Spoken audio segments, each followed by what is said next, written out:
সংসারটা গুছিয়ে রাখতে কার না ভালো লাগে, কিন্তু শীতের ভিতর না কোনো কিছুই করতে আর ভালো লাগে না। তারপরও আজকে ভাবছি যে আজকে শোকেসটা ঠিক গুছিয়ে। হ্যালো এভরিওয়ান, আসসালামু আলাইকুম। কেমন আছেন সবাই? আলহামদুলিল্লাহ, আমরা অনেক অনেক ভালো আছি। কেমন শীত পড়েছে, আর শীতের ভিতর মনে হয় না কাজ করি, কিন্তু কাজ করে একটা জিনিস খেয়াল করলাম যে গরম লাগছে।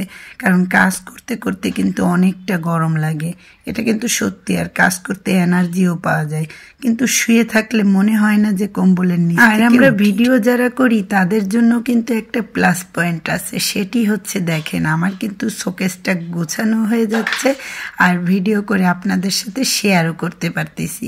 তাহলে কি হলো, দুইটি কাজ কিন্তু একসাথে হলো। অনেক দিন ধরেই কিন্তু অগোছালো আছে, আর এইটা না গোছালেও ভালো লাগতেছিল না। আসলে আমার শোকেসে তেমন একটা জিনিস নাই, মোটামুটি আছে। জিনিস অনেক আছে, কিন্তু মানে সেরকম যে একেবারে অনেক সুন্দর তা নয়, মোটামুটি আছে। হাবিজাবিটাই বেশি, আর বুঝি না যে এইগুলো যে কোথা থেকে আসে।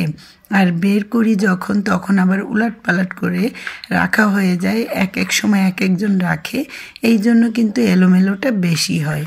প্রতিদিনই রান্নাবান্নার ভিডিও দিই, আজকে একটু ব্যতিক্রম দিলাম। আর শোকেসটা এই ফাঁকে মুছে নিচ্ছি, আর অফ ক্যামেরায় কিন্তু আমি পুরোটা গুছিয়ে নিয়েছি, কারণ ভিডিওটা অনেক লং হয়ে যায়, তখন আবার আপনাদের ভালো লাগবে না বা দেখতেও ইচ্ছা করবে না। তো আমি আমার মাকে বললাম যে কোরআন শরীফটা রেখে দিতে, যেহেতু তার। আর আমরা সবাই একটা কাজ ভুল করি, যেমন আমাদের যত শো পিস বলেন, কাচের জিনিস বলেন, অনেক সুন্দর করে রাখার মানে চেষ্টা করি। যেমন টিভি বলেন, যাই বলেন, মানে অনেক সৌন্দর্য করে রাখি বা গোছায় রাখি এরকম। কিন্তু কোরআন শরীফটা যে আমাদের জীবনে সবচেয়ে দামি, আর সেইটাই কিন্তু আমরা অযত্নে রাখি। যেমন ফ্রিজের উপরে বা কোনো তাকের উপরে ময়লা পড়ে থাকে, অনেক সময় দেখাও হয় না। যদি অনেক দিন কোরআন শরীফ না পড়া হয় তাহলে কিন্তু ময়লা পড়ে থাকে, তো এটা আসলে আমাদের উচিত না। তো আমি বরাবরই মানে আগে রাখতাম, আমি এরকম সত্যি কথাটা বললাম।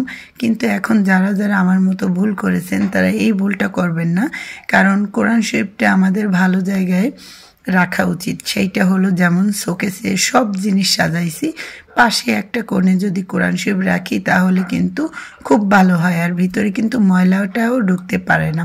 আর উপরে একটা কাপড় দিয়ে রাখলে ময়লাটা প্রবেশ করে না, আর খুব ভালো স্থানে থাকে। এটা কিন্তু খুব ভালো একটা ব্যাপার। আমি কিন্তু অনেকবার ঘর ঝাড়ু দিই। এখন যেহেতু শোকেসটা গোছাইছি, একটা রুমই কিন্তু নোংরা হয়েছে, ওই রুমটা একটু আগে কিন্তু সানবি ঝাড়ু দিয়েছে। তারপরও দেখেন আমার দিতেই হবে, আমার ভালো লাগে না। একটু একটু কিন্তু উড়া উড়া ময়লা থাকে, টাইসের উপরে দেখতে ভালো লাগে না। তো সব সময় আমি ঝাড়ু দিতে থাকি। আর এই যে কোরআন শরীফটা আমার সবচেয়ে প্রিয় জিনিসটা, এইভাবে আমি রাখছি, আপনারাও কিন্তু রাখতে পারেন। বাইরে রাখলে কিন্তু অনেক ময়লা পড়ে, আমাদের দেখা হয় না অনেক সময়, এই জন্য এইখানে রাখলাম। আর মোটামুটিভাবে গোছাইছি, কেমন হলো জানাবেন। আর এই যে সানবিও কিন্তু বিছনাটা গুছিয়ে নিয়েছে, ঘরটাও কিন্তু ঝাড়ু দিছিল। তো আজকের ব্লগটি আপনাদের কেমন লাগলো? অনেক শীতের, ঘরটা পরিপাটি থাকলে অনেক মনে শান্তি লাগে, তো আমারও তাই লাগে। এখন সন্ধ্যা হয়ে গিয়েছে গোছাতে গোছাতে, এখন আমি চা খাবো আর একটু এডিট করে আপনাদের সাথে শেয়ার করি ভিডিও, এই আর কি। আর কোনো কাজ নেই এখন, বসে বসে। সবাই ভালো থাকবেন, আল্লাহ হাফেজ, আসসালামু আলাইকুম।